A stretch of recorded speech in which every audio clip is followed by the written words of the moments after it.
Hi Ron, it's Stuart here again. Welcome to theproptrade.com. It's Friday, the 25th of July. It's just gone 1:15 here in London. It's 12:15 or just after 12:15 in GMT time. So in in 15 minutes, we've got the core durable goods orders, the last big data point of a very interesting and very busy week. As you can see here, hopefully on my calendar to the other side of me here, we've had another miserable data dump from the UK this morning. We had retail sales that missed across the board on year-on-year, month-on-month basis for June, 1.7%. Annualized 1.8% for the core data. So quite a slump from expectations. We were negative previous month, so it's come back, but it's not as good as expected. So retail sales have picked up a bit, but it's just another piece of weak data out of the UK this week and over the last few weeks indeed. If we just scroll back here, if we look for the UK data here, composite PMIs were weak yesterday. Excuse me. On Wednesday, we'd had some some of the data as well, and last week we'd had the miss on the GDP as well. So and inflation higher than expected, and unemployment had gone up. So weak data recently out of the UK. Yesterday we talked about the ECB announcement. Miss Lagarde talked up the euro afterwards. Actually, let's just bring the euro back up there. As we were leaving yesterday, closing our there we are. Positions where we were 24th. Let's just go back to like the 15-minute time frame yesterday. We'd had this move down yesterday after the day. Then the euro recovered into late afternoon, just after the US session had opened. We got to 117.80, and then we descended again into close, and we've sort of been rippling lower. Dollar's a wee bit stronger this morning. If we just go up to the hourly chart, there we are. This was yesterday's 12 o'clock candle, and here we are a wee bit lower. So we moved up, and now we've come back down in the hourly time frame there, and we're been struggling with the 50-hour moving average. That's been our resistance to stay on the euro. And then for the most of the European session, we've been consecutively hours lower until we went to this 117.15 again. And now we've come back up in this current hour. But more on the charts in a minute. Durable goods. Remember, the key thing about durable goods is they are what they say. They hang around. So their inventories, their stock, it's what's been been front-run, ordered ahead to get away from the tariffs by many US importers. So we had this big pickup last month, 16.4%. See what it looks like today for June. So May, April, they were front running. They expected tariff impact. Obviously, the tariffs are starting to take effect. The US government is recouping some funds out of that, but somebody's going to have to pay all of this at some point. It's going to be businesses, it's going to be consumers eventually, and the impact on inflation could be still significant, some are saying. But at the moment, the hard data, the significant inflation data remains relatively muted. If we have a look at the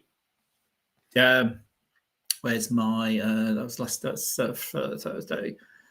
Friday, if we look at the where I call durable goods here, we look at I remember we looked at this last month, didn't we? This big spike in April, this huge spike we had last month. The panic in April, the cutback in May, and then the bounce back, the front running of orders here in the June data. So we could see another negative. So we were sort of flipping about. This is a normal sort of, not normal, but seasonality you see in the durable goods orders, because stuff hangs around. If it doesn't sell, it stays in inventories for a long time. So this flipping, as you can see here, less volatile, but it's not unusual.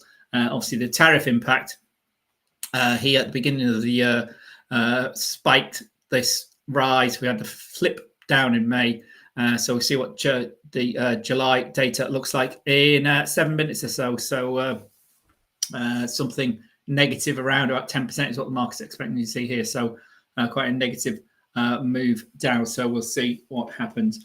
The other thing that was happening yesterday before we, as we left, was Miss Lagarde was not only was concluding her press conference, but obviously we had the Donny and the Donny and Jay show as Trump was given a tour of the new or the renovated buildings in the Federal Reserve in Washington by Chairman Powell. And Chairman Powell had to put him right about how much the actual overrun was, how much the costs were.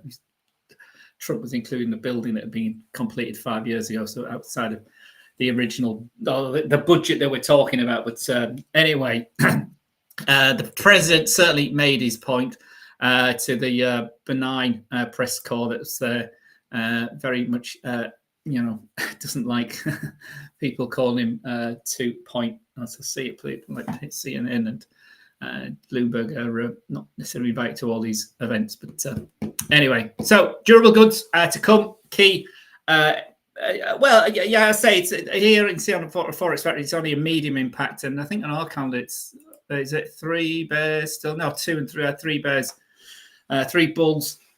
The main headline number, this big number, but it used to be, again, it's something that used to be more significant, less so these days. Right, let's just get the charts up. I was talking about the charts, you couldn't actually see them, could you? So let me, my head's far too. Let's make the charts a wee bit bigger and me a wee bit smaller. There we are. So so dollars come back today, but if we look at the week we've had so far, it remains under pressure. We come back yesterday, Tan. We're back down a bit today, but the euro still within striking distance of the key 11800 and supported at 117.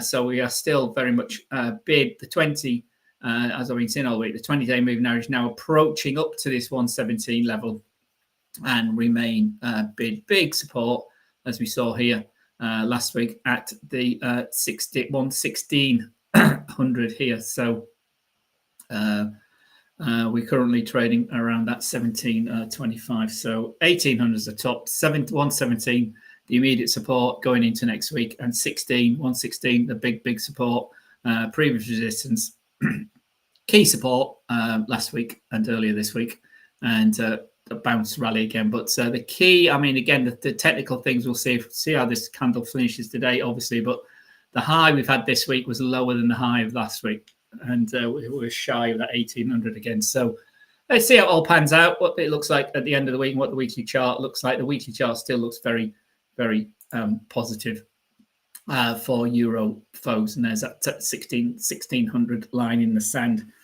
for the euro, and it's the same across the board. For the dollar pairs, really, obviously the yen had that impact earlier in the week of the Japanese election. So going back to where are we? 1, 2, 3, 4, 5. Going back to Monday, with the weakness of the yen, the strength of the yen, but it's been all sort of bought back. Dollars engulfing candle on Wednesday, and we went higher again yesterday into 148.60 zone, right into the 50-day moving average. First attempt at the 50-day moving average since March. You can see that's it's the weekly, isn't it? I thought that looked a bit strange. Sorry, it's the weekly chart that we're looking at there.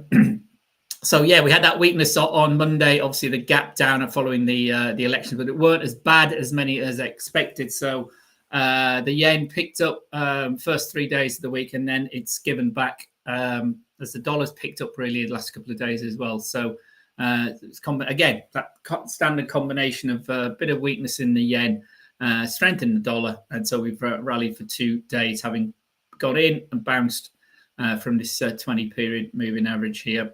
Big support down here at 145 and the 50-day moving average. 20-day, we're now back over it at 146.65, but we couldn't get to last week's highs ahead of the election at 148.90, just eyeing 149. So we are now up, retrace. So that's our leg up. Again, if we do this on a daily, last leg up there on a fib leg, we recovered or descended to test the 50 fib level, 50% retrace of the move up from the first of the month. It's held. We've gone back through 38, and then now mate, sort of that's an extension. So if you put a fib on that leg down, if this, I mean, it's a wee bit too early to say that that's over, to be honest. But there's the fib extension to 151 for dollar yen if that continues. A wee bit premature, I would argue, on that. We're only like 2 days into that turn, or 1 day into that turn.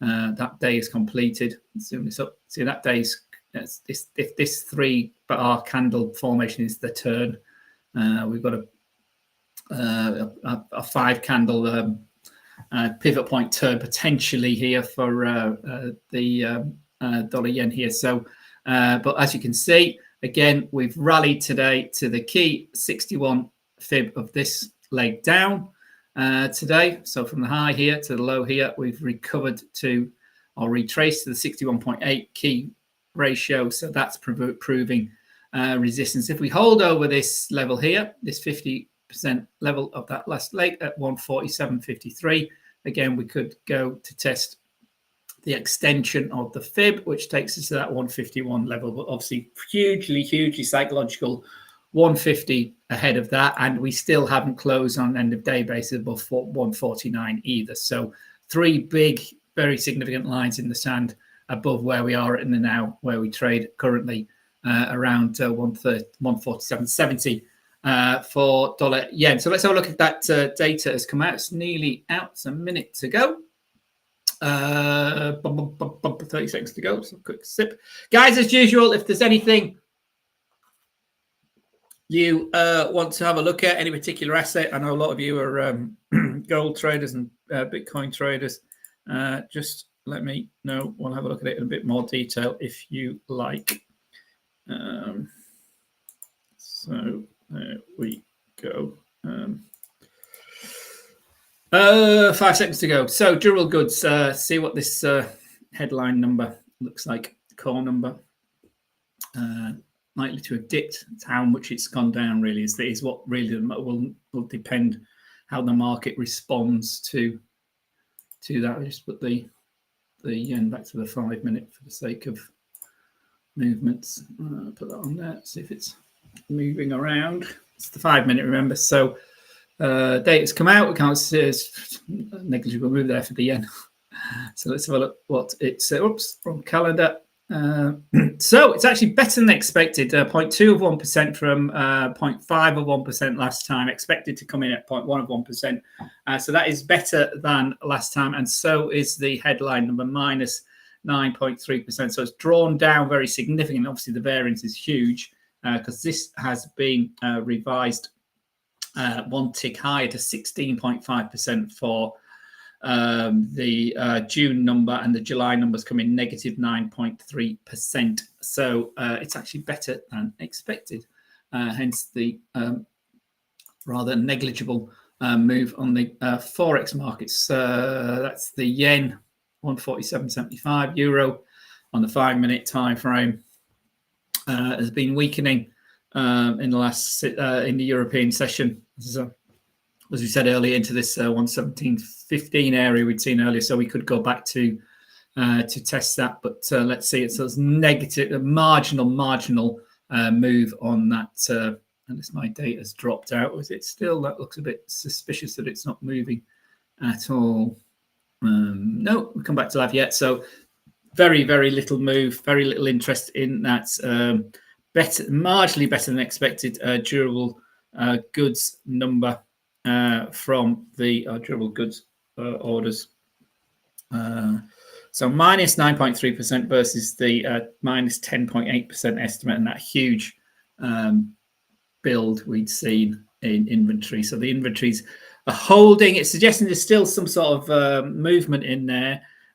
So, remember these goods that hang around cars, furniture, all that sort of stuff, electrical goods, retail goods, domestic goods. After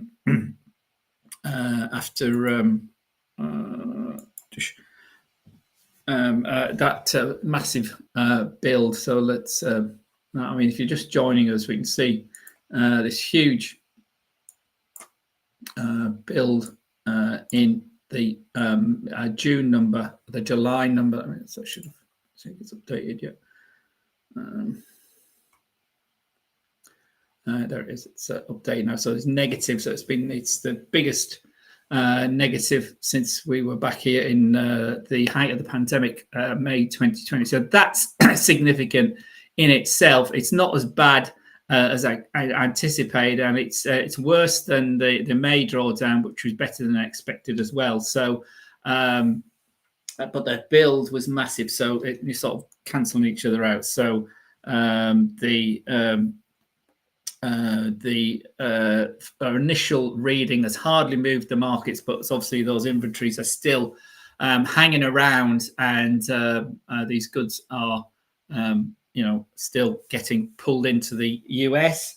Those are imported, and the tariffs perhaps not as significant impact as many initially we thought back in April, and so things have picked up a tad, but there we are. Euros down since the data, or ticking lower since the data. Whether we test this low of this morning at 117, when the actual low there on this 117.11.6, 117.11.6 is our low this morning. That data is clearly doesn't look like that's going to get tested or moved to the downside. So I'd be looking to see if that's going to pick back up. But we are in a downtrend today. The hourly trend, as we saw earlier, 3 big candles. So those 5-minute traders or short-minute traders should be taking with today's trend, which is down. So taking an opportunity to sell here at this 20-period moving average as we've moved up. So whether we actually go test the new low, we shall see. But that'll be property target area, and also obviously a previous target area 117.14 and a half. I can't remember where that's from, but we'll review what's gone on this week in a little while. So dollar a little bit better on those durable goods numbers. So let's just go through where we are. Dollar remained. The big story is the dollar remains under pressure. It's had a better day yesterday. It's up a bit today, so it's coming back the last 2 days of the week. But the story hasn't changed on the higher time frame, and we've done very well this week across the board short positions for the dollar. We were, all the majors we took short positions in, didn't we? Kiwi, the Swiss, yen, sterling, euro, the Aussie, all coming good, hitting both targets, and then raised stop losses as well during the week. So the Aussie is a good example. We sort of been looping higher through May, through June, and now into July. This is the daily time frame on the Australian dollar, and as you can see, highs. We pushed a new high this week, and then another intraday high took us to 66.25. That'll be getting marked on my charts over the weekend when I'm doing my analysis. So 66.25, a key breach of 66. Didn't last for very long. It was an intraday move. If we zoom this in a bit, you can see this is. I should just move these lines out of the way because these have all been hit now. But I just put in the round 166 itself as a horizontal line. You can see that it was just a technical move by the banks, presumably. There we are, right on it on Wednesday. We had that big ramp up. We had a really strong week this week from Friday's move lower on the Japanese prediction on the Japanese election result. We initially lowered the Aussie. Dollar was up a bit, but what a week we've had. Big gold move up this week, over 66. And the last time, I can't remember the last time this was at 66. When was the Aussie last over 66? Going all the way back here to November last year, November 24, 66. We just put it in here, haven't we? What we're talking about. 66. It's longer than that ago, isn't it? It's no. Oh no, no. Yeah, there we are. November 24th. So November last year. So as long ago as I thought it was. Anyway, 66 breached briefly. That's clear resistance going into next week. So watch that, my friends. Is it the final hurrah? Too early to say. But it is the last week of July. Obviously, we've still got earnings coming out thick and fast next week as well. But this remains bid, as it does across all the dollar crosses. So be careful shorting or trying to get in too early before the turn is confirmed. But you see the 50 days kept to the right side. In the 20-day, we've been under a couple of days, but bounced back. That looked like a bit of action into the into last week's Japanese election. Obviously, this is the Aussie Australian dollar, but the Aussie election, the Japanese election has a key impact. And so some uncertainty and weaker data in Australia as well. So we had a bit of a dip. The RBA in focus as well, but we've come back, we've recovered, and then we've gone higher. That's the key thing there. This high here from the 1st of July, this high here 10 days later, the 10th of July, and then this high here from the 23rd of July. So we are still moving higher. There's no indication. I mean, there's a slight indication of a bit of dislocation for the MACD. So we got a bit of a decline. So that might be one to watch, but not get too locked in on it. If I just put this trend line in, you see the divergence here with the MACD and the signal line there on the MACD itself. That's also sort of moving lower. You see that. Whereas we've got prices still moving higher. So the might be a first, but we've been here before here. So there's a bit of potential I want to watch next week. So you can see here the divergence on the MACD. But as you can see here, we also had it here. We had this descending MACD signal line descending here as the price went down here. That was actually in tandem, wasn't it? But then we moved up. That was correspond. Yeah. So this is our. You could argue that was that bit there down. Then we've gone up. Then we've gone down, and then so it's just staggering to recover. But yeah, it's nothing to get too excited about. It's something just potentially. But at the moment, we are still high. And see how often we get over 66 on the Aussie next week is what I'll be looking for, and see if we go back to test 6.65. That's much more significant level, as you can see there, quite well demonstrated here during this late spring, early summer, midsummer here for the Australian dollar. Dollar CAD, same thing, but it's around the 137 level. We've got this compression we've been talking about for a while. We got this very much sideways action. So we go up, down, So we got this our M shape pattern into the 50-day, down to the 136 area, into the 50-day, down to the 136 zone. So we got 1, 2, 3, triple bottom here. And where we go from here, let's take that. I'm not sure what that is. I've obviously got a short period. It was from yesterday, wasn't it? When we had dollar CAD fib on there. Sorry about that. So daily for the CAD again, it's sort of this sideways action we talked about for a long time again. So 136 is the big support floor. We've had a triple bottom. Is it going to play out? We shall see. Watch this space.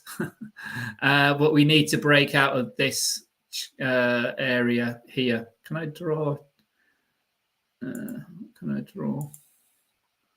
No, kind of a rectangle here. Just put that rectangle there so you can see that's the zone we need to break out of. So if we just extend that for next week into August as well, we'll see if that breaks out of there. So just shy of one, but horizontal numbers really 136 and 137 is the key round numbers. We've got a high of 137.40 and a low of 135.80. If you want to extend that on there on the CAD. Obviously, still not loggerheads is a bit of an overstatement, but Carney has stood up to Trump's tariffs, but he's also offered some salient words around it as well. So, yeah, we're looking for a break. And remember, guys, the longer we go sideways, the bigger the break can be. Strong trend here from September. This is going back to September. Yeah, September last year. September, October, November. This spike on the surprise announcement here in February took us to 148. The hoo-ha over the 25% tariffs was very, very volatile, obviously, in the 51st state nonsense that Trump was coming out with. So 145 was our high. Now we've progressed low. Weakness of the dollar through early spring, and then late spring into early summer, into mid-June here, mid-year, and we've into the 136 area, and then since then we've gone sideways. So you see here, sideways breakout. So obviously here we need to break significantly the 50-day moving average and hold above the 20-day measurement. But as they're coming down to compress, we've still got more congestion. So this is suggesting more consolidation in this zone for dollar CAD going into the last week of July and into August. Swissy, on the other hand, remains similar, but it's been the biggest mover. Great old extension down this year. Lots of money made on this big trend down, significant retrace. Looked like we were moving up again, didn't it? Or you remember we were talking about this from the beginning of the month, beginning of July. We ran to the, sorry, let's zoom that up. We ran to the 20-day moving average. Wasn't it? There we are. Ran to the 20-day moving average. For one day, we were over it, closed over it, and then we immediately came back under weakness again. 3 days down last week, and we bounced a wee bit yesterday and again today. So it doesn't look like at the moment we're going to test that 78.70 low, wasn't it, here at the middle of July, beginning of the month? Yeah, so 1st of July was our monthly low at the moment, but anything could happen next week still. That 20-day is providing our resistance. So the trend is very much to the downside for the Swissy. So we don't rule out another test of this 78.75 intraday low we got there on the 1st of July as we come to the end of the week, end of the month.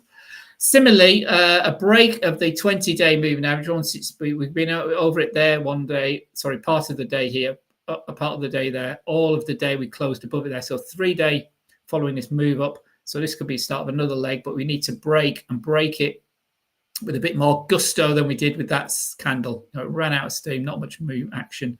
That looked like we were moving down. There's the bottom there this week, 79.15. So we couldn't quite get to .79. And we ticked up yesterday and a bit today as well. But, that's the one I'm looking for, this potential next low, if we reject that 20-day moving average going into next week. For the Swissy, the yen we looked at earlier, but 147.82 at the moment. There's those fib levels we were looking at on that.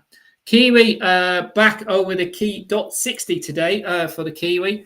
Dollar has come back. We're back to the 60, I should say.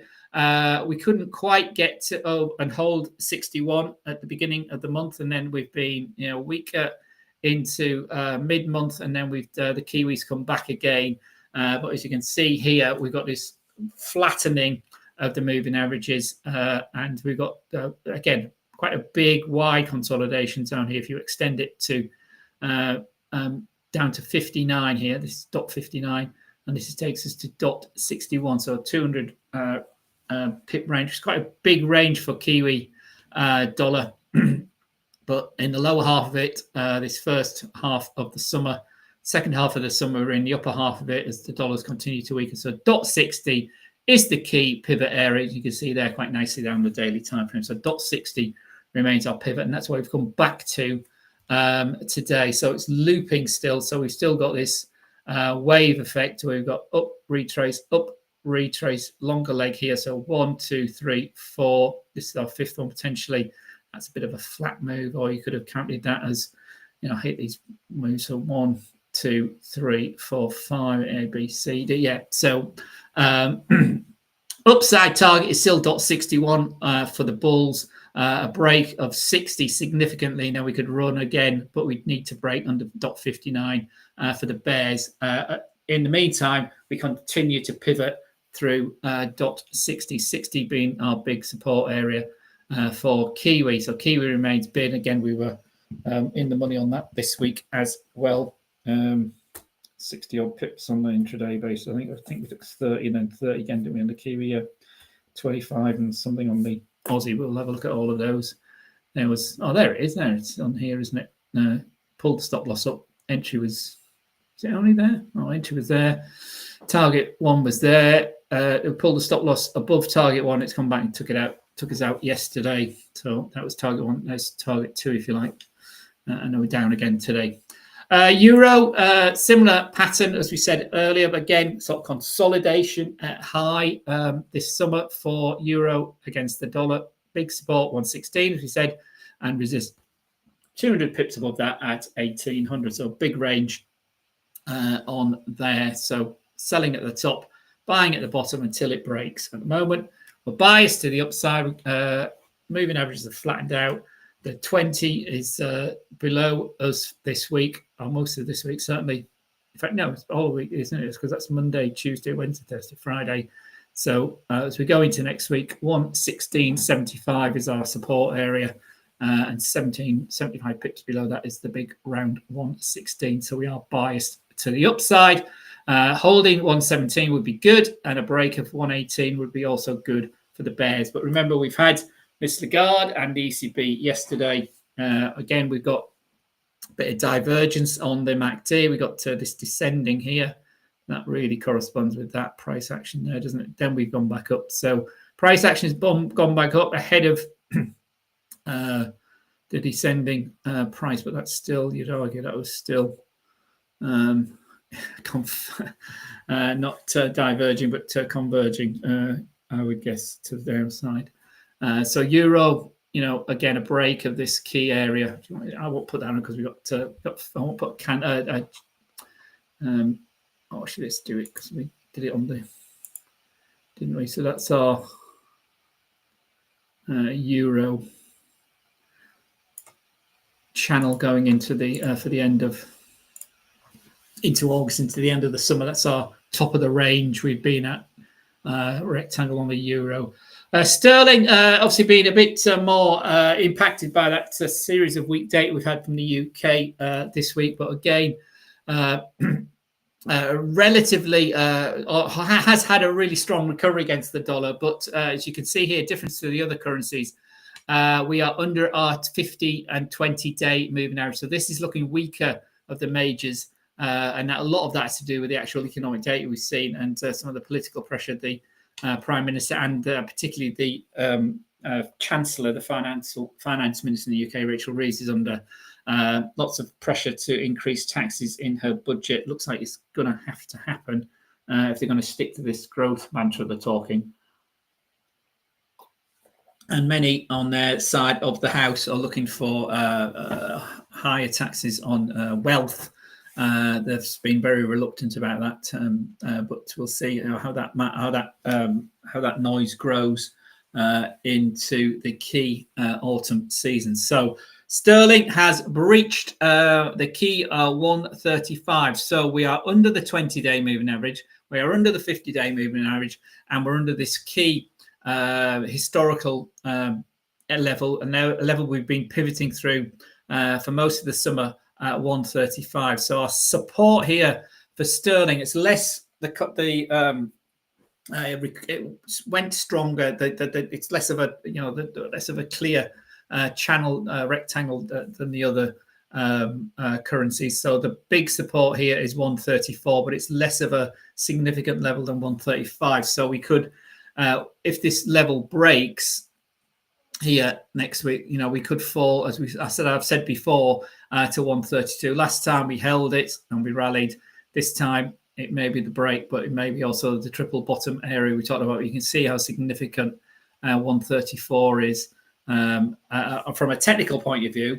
Psychologically, 135 is a bigger number, and historically, it's the bigger pivot area. However, this time, 134 is playing very much that role there. So again, a significant breach, and it would have to be a significant breach, or well, not a significant breach, but a breach bigger than we had there on the 15th, the middle of the month, for this to then, it could really move quite quickly to 132, which is the next support area, and then 130 itself as well. So we shall see what happens going forward. But yeah, sterling less bullish than some of the other major G10 currency because of some of the weaker data that's been coming out of the UK recently. You can see here on the MACD, the short there on the MACD went on the 4th of July, actually went under its 20-day moving average a few days later on the 8th of July into the 134 support area, ticked up, and now we're moving back down. So again, we've got a bit of a extension there. If we put the fib on that last leg for sterling, that's to the upside. If we break back over that, but we've got our first fib level, the 38 level, being our resistance. So if we then put another one on that last little leg there, you can see the extension where it takes us Fibonacci wise. The 168 takes us to 132.43. 132.43, to the downside. So this 134 area is key. And we could quickly run to that and say 132 itself, and then the 261 takes us to the 130 zone as well. So you can see those zones very much in play for sterling going forward into the final week of July and into August.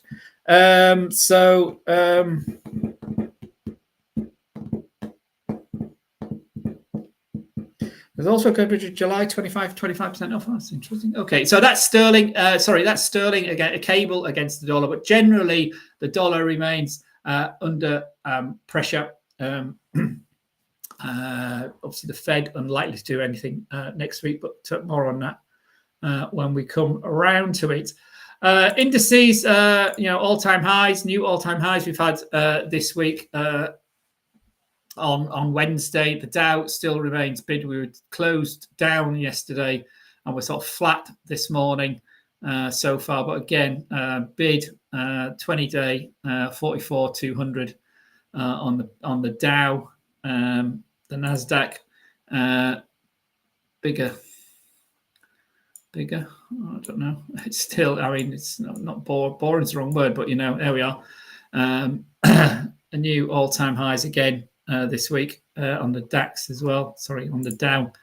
On the Nasdaq. Sorry, we got the big tech companies reporting next week in earnest. So we had Alphabet on Wednesday. We've got Apple, Meta next week. So stocks remain to the upside. And positive. And the most important of all, S&P 500, 36371. Again, new all-time highs. We were long this week. Bagged some nice money on the retrace on the S&P 500. We took 43 points on Tuesday. And then where was the S&P? Was that second? I can't see it down here. I've got a note scribbled down here, which excuse me while I have a stare. I can't see the other one. So anyway, the Dow we took 132 and 225, so 350 on points on the Dow this week. Elsewhere though, we've just been stopped out this morning on the DAX. The DAX we were long here at the new all-time high on Wednesday, and it's just gone against us ever since. But that, as you say, is trading. I trust my strategy. It's done very well for me. But there we go. There's a classic example of I nearly got out yesterday, but nearly should have, would have, could have. We pushed here. There's our new all-time high here. The actual on the 9th of July. It looked like we were going to get to it again here this week. It didn't. We turned around. We were long here. There's our entry. There's our stop loss, and we just went through that this morning. It's 293 points have taken. That's been taken out. I mean, percentage-wise, it's a similar sort of loss on gain on the indices, guys. But I know reporting point numbers on. So it skews it quite significantly. It's good when it's positive skew when it's winning. When they're losing, it's a negative skew. So lots and lots of pips on positive pips on the forex, some negative or one big negative on the indexes, but also some positive. So I'm probably flat for the indexes of the week. In fact, no, I'm probably in the money actually. But anyway, I'll do all that at the end of the week. But yeah, a big loser there on the DAX today. Elsewhere, we were also from last night. We were Aussie yen was a long position. I think I'm going to close this one out shortly. It hasn't quite got to target this. I've actually put the chart on you see a bit better. This is yesterday, 10 o'clock we got in. This is our entry we filled here. Our stop loss all the way down here. Just shy. Oh, it did get to target actually in the morning. It has actually already closed. I don't check my trading platform. I think it had the Aussie yen. So Aussie yen's actually hit T1. So it would close half. I'm probably going to close the second half now after we finish here, to be honest, because I don't want to look for the rest of Friday. But I mean, it's looking really well. Anyway, so T1's been hit on the Aussie yen. Didn't think it had, but there we go. Where's my note? I thought I made some notes on that. Perhaps not. The other one, we were 3 short yen positions last night. The other one was was it pound yen? No, it wasn't. It was euro yen. I think that did hit target. Euro. Where's euro yen? Euro yen here. That's definitely hit target. There we are. That's hit target, and that had there we go. And that had so that's completely closed. That is completely closed. The euro yen position. So stop loss had been pulled up to T1. It's come back to T1 and closed us out completely. So that's completely filled. We got in at 172.74 and our target is 173.14. So 40 pips, 40 pips completed on that trade from last night. You do that every day. You net 40 pips every day. It's happy days, my friend, Anyway, that's another winning trade. And Kiwi yen was the other one we were long last night. And again, that's another one that's just ran out of steam before it's got to its target. Its target is here. Our stop loss is down here. That's still looping high. It's come off this is 1 hour, isn't it? But where are we? That was this morning. It hasn't got quite its resistance there. Again, another one might close out. Looks like that's running out of steam. As most Kiwi and yen traders are well into their Friday nights now, and many of them will be asleep. But, so we might be closing that out as well shortly. Kiwi yen, but again in the money, euro yen in the money, and Aussie yen in the money once, and probably been closed. Euro yen closed positively twice. So yeah, it's been a good week points wise. Elsewhere, metals. We talked yesterday. Gold looked like it was having a recovery yesterday, but you can see it today. We've moved yesterday. Early in the week we were moving higher.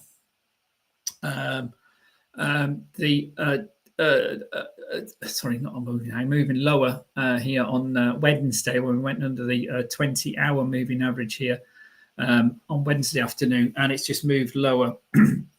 Bit of a recovery yesterday as we were live into this 33.75 area, and it couldn't hold it. So consolidation yesterday afternoon, and then Asian and European sessions small. We've moved lower. New low today from yesterday and from Wednesday, and we're continuing to move lower.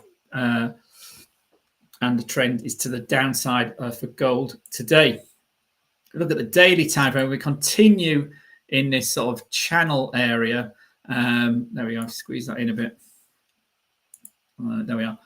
You can see a bit like the others, it's a bit like some of the euro, some of the forex channels. We are really, really consolidating up here for the summer of 2025 for gold. It's had a massive run, but we continue to channel.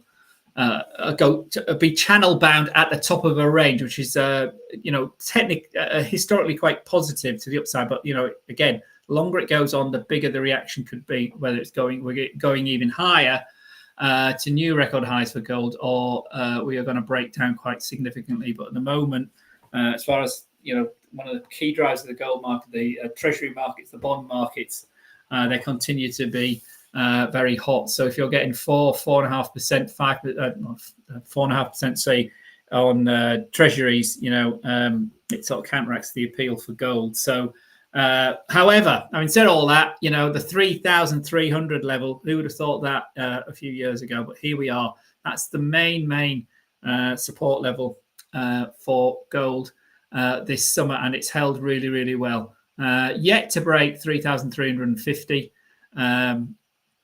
Looked like it again earlier this week. It was going to have another go at 3,350, 3,450, and that hasn't happened. So down this week, and at the moment, it's looking relatively weak because we're right into the.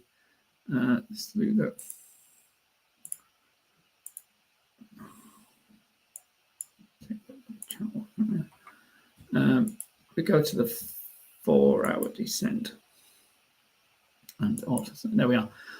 So the rally early in the week, there we are. That's at 3,430 top we've had this week, and it's been quite a significant descent there in the 4-hour time frame into this zone, the 3,325 area, and it still remains quite choppy on the short-term basis, but you can see the 3,300 level is another level below here for the 4-hour trades. The 4-hour trade with that big pivot there through that 3,330 area. 3,330 is the pivot area there for the 4-hour trade. Breach of that either later today or next week, and 320 and then 330 to the downside. But that trend is very much set, and that's been, say, short there since the 23rd, 2 days ago. And now we struggle to breach the 50 period here on the 4-hour, but this morning that was breached quite significantly with a big strong candle, and we followed through here in the European session and into the open of the US session at the moment. See if this US buyers down here at 3,333. You can see that quite nicely down that 4-hour time frame. Are we going to poke through it like we did here in the middle of the month on gold? We had a look at platinum yesterday, didn't we? A massive rally we've seen in platinum over the summer. Huge move there. And silver down a bit from yesterday's or this morning's highs. Sorry, this week's highs, I should say. Sorry, it's the daily time around silver, isn't it? Yesterday and again a tad today, but it's a really good run from the breakout, even stronger than the gold breakout at the beginning of June. So June, July being really positive for the silver market through 37 through 38 and testing that over 39 for a wee bit this week. Obviously then 40 is just a step too far currently, but the last big leg down, we've got to the extended fib level of that from the spring decline on Liberation Day. So there we go for the week. That's all our main markets. Finally, we'll have a look at crypto. Still bid 116 from 118 yesterday. Crypto today actually down a day today. Interesting. Big consolidation actually on the daily time. Interesting. We're into the 20-day moving average. Watch that one over the weekend, my friends. Obviously, careful trading over the weekend. I know a lot of you do, but be careful. The volumes are hugely reduced. There is some sort of negative sentiment there, technically, on the Bitcoin chart. It's quite interesting now. We've had a cross there of the... that is quite interesting. Yeah, okay. I might have a look at this a bit more detail. So we've got a descending RSI here, my friends. We've got a cross there of the MACD. Just using these two indicators there, that's relatively negative there. What did it happen there on the update? And that's, yeah, hence that's right. I'll be really so interesting. It's, it's like any other asset, guys. We can trade it accordingly. That's relatively negative as well. And we've got a flattish price action here on this. Whoops.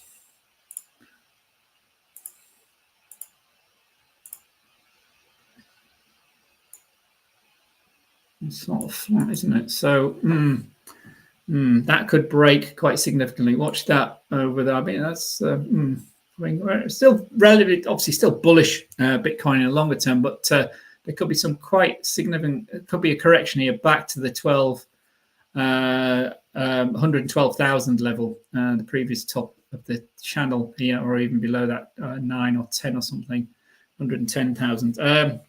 We'll see if that breaks. I'd like, obviously, first off, we'd like to see, but there's some suggestions, some of the technical suggestions here that there may be some more weakness to come in Bitcoin. We may have seen the summer highs at this 120,000, 23,000 already in. So watch that level here, the 20-day 21 EMA. We are tested today, 111,500. What's that? No, 115,700. Watch that over the weekend. We may see some more weakness for Bitcoin. If it holds, we need to break this cluster level of around about 120,000 to go higher. So that's our range going forward for Bitcoin as well into next week. Obviously, the weekend's trading as well, and into August. Okay, so take care, everyone. Hope you're well. Let's have a look at next week. Fine. Change my calendar. It's obviously the couple of things or lots going on again next week. We've got the end of the month. We got non-farm payroll. We got ADP. We got the big tech companies reporting. As I said yesterday, we're over a quarter of all the it's not all tech companies. A quarter of all the S&P 500 companies have reported. 85% of them have done better than the market's expecting. Another big week of numbers next week. I said the tech companies have their week next week and the following week. But hang on a minute. Where are we looking for? Yeah, July. It's that one. That's what we want to apply. There we are. So next week. Relatively quiet Monday. We got consumer confidence on Tuesday. That's top of the shop for data for Tuesday. The consumer confidence, remember, the consumer's been remarkably robust. We also got the JOLTS openings. That churn has been coming down. I'm just looking here after we've got Meta, Microsoft, Amazon, Apple all reporting next week. We obviously got that meeting of the Chinese and US trade negotiators. Scott Bessent said he was doing that yesterday, next week. So lots going on, and obviously on Wednesday we got the Fed decision as well, which is a bit of a non-event, to be honest. But anyway, another key week as we get into the end of the month. So consumer confidence and JOLTS on Tuesday. Wednesday, some CPI inflation data from Australia, GDP from Germany, the key non-farm payroll, ADP payrolls, Bank of Canada with their rate announcement. No change from the Bank of Canada expected on Wednesday. Fed decision also, obviously top of the shop on Wednesday, definitely no rate cut from the Fed on Wednesday. What a carry on that was yesterday, Trump and Powell, and what a double act they looked on the as they were wandering around with their hard hats on. So big week. Thursday marks the end of the month, so 7 months down already, guys. Are you 7 out of 12 to your target for 2025? 7 months down already by Thursday. Bank of Japan announcement: German unemployment, German inflation. The key inflation measure for the bank. For the Fed is the core PCE price index number. That also comes out on Thursday. We've got the weekly claims as normal on Thursday. Canadian GDP, all sorts going on next week to wrap up the month. Then we start the new month. It's a holiday in Switzerland on the 1st of August. Holiday in some other countries as well, I know quite well. And the non-farm payroll data comes out on Friday, first Friday of the month, literally the first day of the month, which is a bit unusual. See what that looks like. And then we got the inflation and consumer expectations out of the University of Michigan. ISM manufacturing PMIs as well. What a busy week next week as we wrap up the month and the start of the new month of August, when things may calm down, but lots and lots of data to get our teeth into next week. So do take care. Guys, you can only make money, if you're in the market. You can only make money by having an account. Our accounts are very straightforward, very easy to understand. If you have got any questions whatsoever, our Discord channel is where the prop trade sits. Though the prop trade is us, theproptrade.com. The general chat, the guys, the team there are very, very responsive. Quick response here. There you go. Nexus asked something, Katzen answered the same minute, and chat goes on. He's happy there. That was me putting in there. Nexus, and other people answering, Katzen answering, Johnson answering. So we're here to help, guys. Okay, so come in, have a go. I say the accounts are very straightforward, very easy to understand. The most popular is the two-step process, the standard, simply because the targets aren't quite as strict as the one-step challenge. So a little bit more patience. So first phase, you got a profit target of only 8%. Second phase, the profit target drops down to 5%. And then once you got through the 2 phases, you get a funded account. Again, it's still simulated funds, but you trade that for a minimum of 3 days. You make some money, and you make real money this time. It's not just simulated. It's simulated accounts with real liquidity providers on real live markets. You see that, profit and loss. But the profit you make is yours, or 80% of it is yours. We keep 20%.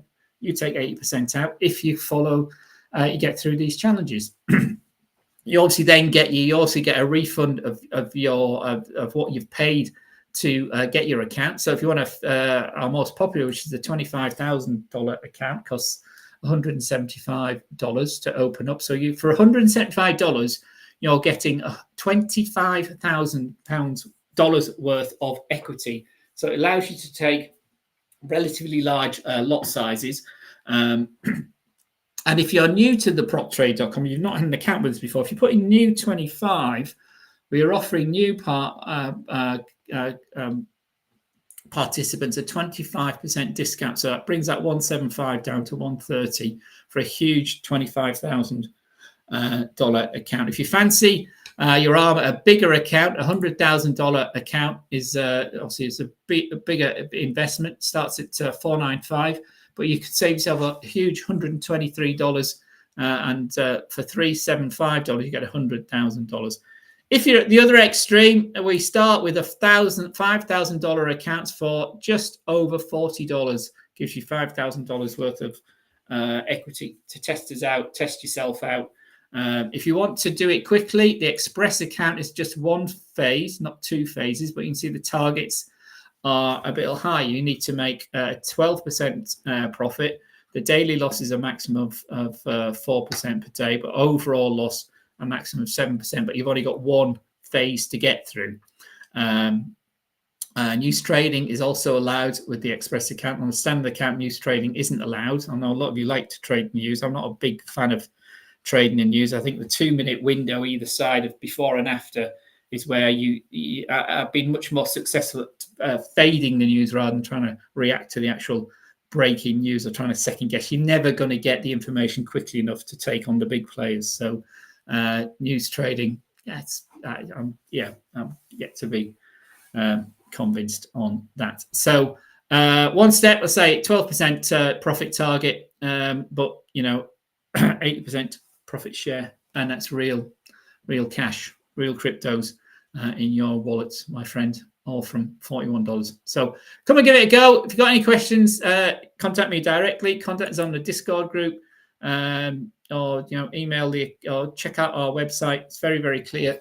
We're very transparent. We want you to be successful, because if you're successful, we're successful. So take care, everyone. Have a great weekend. I'll see you on Monday. And in the meantime, have a nice weekend. Stay safe, and very best of luck to everyone.